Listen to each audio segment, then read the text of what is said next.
তারপর পরিমাণ মতো তেল, লবণ ও হলুদ দিয়ে নাড়তে শুরু করি।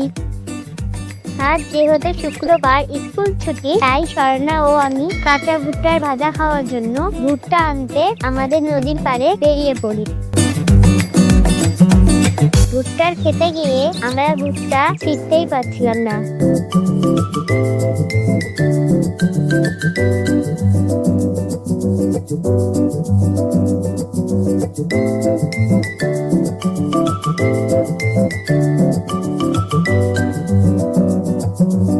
যাই হোক, অনেক কষ্টে দুজনে মিলে দুটি ভুট্টা নিয়ে বাড়ি ফেরার জন্য রওনা দেই।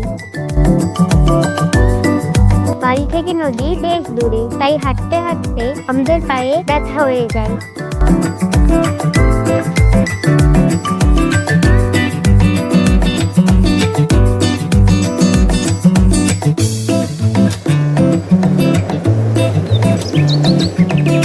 বাড়িতে এসে দুজনে মিলে ভুট্টাগুলো কুলাতে শুরু করি। ভুট্টার ভাজা খেতে হলে যে এত কষ্ট করতে হবে আগে ভাবিনি।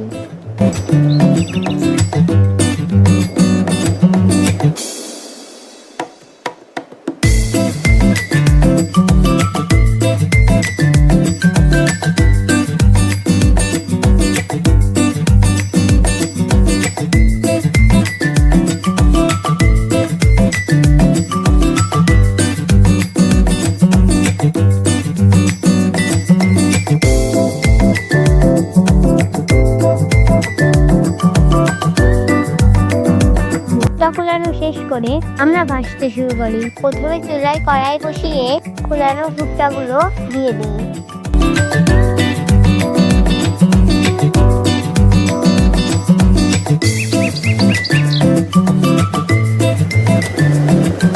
তারপর পরিমাণ মতো তেল, লবণ ও হলুদ দিয়ে নাড়তে শুরু করি।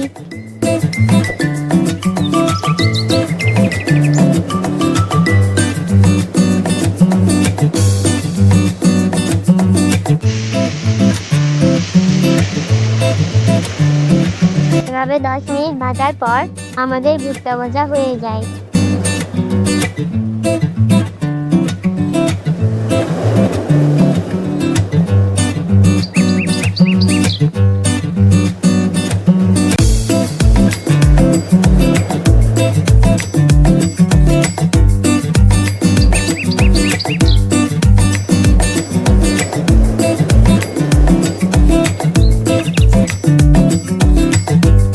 তারপর দুজনে বসে খেতে শুরু করি।